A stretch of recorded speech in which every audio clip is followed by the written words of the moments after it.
Herkese merhaba. Burası Erbaa Üçtepeler.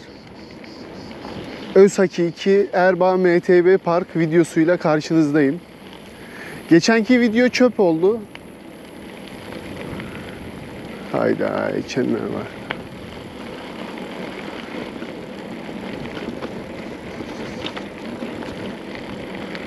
Afiyet olsun. Geçenki video çöp oldu.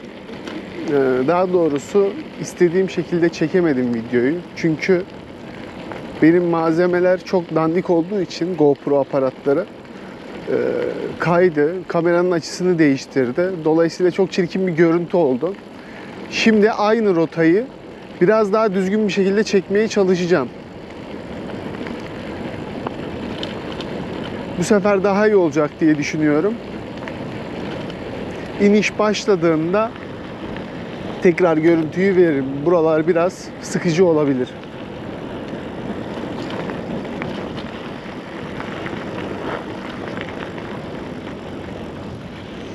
Oksijen çarptı vallahi.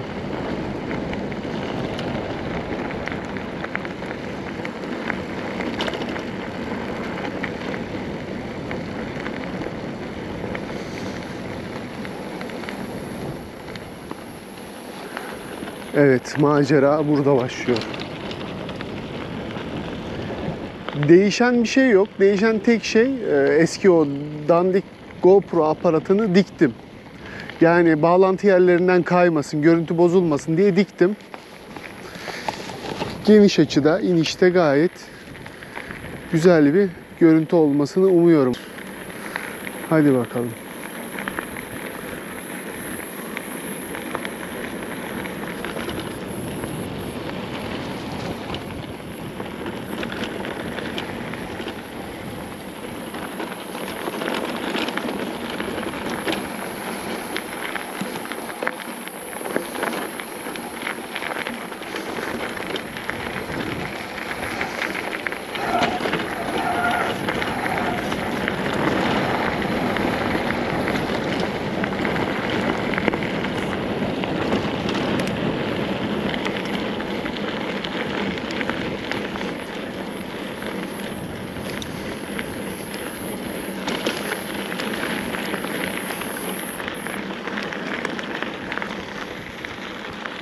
Kampı burada mı yapsak ya? Burası da çok tatlı.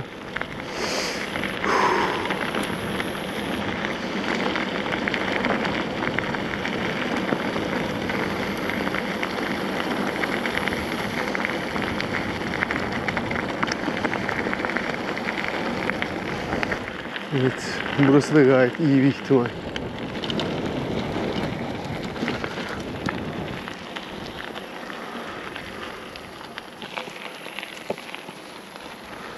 Çok iyi.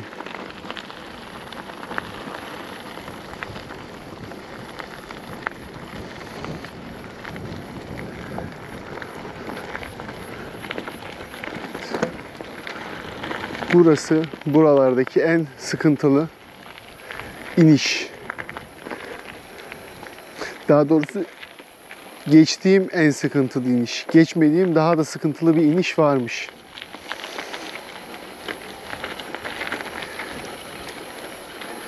Çift el, fren zor tutuyor şu anda. Evet, birazdan bırakacağım. Bıraktım.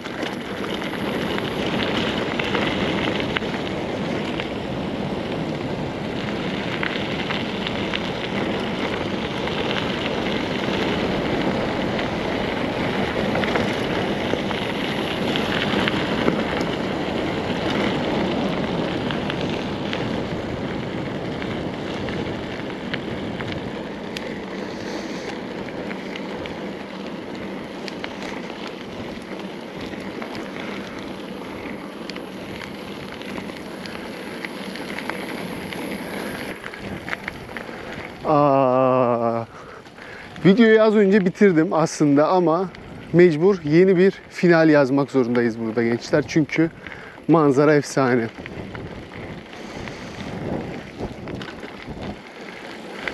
Ayçiçek yağı fiyatlarındaki artış sebebiyle verilen teşviklerden ötürü müdür nedir? Her taraf ayçiçek bak burada.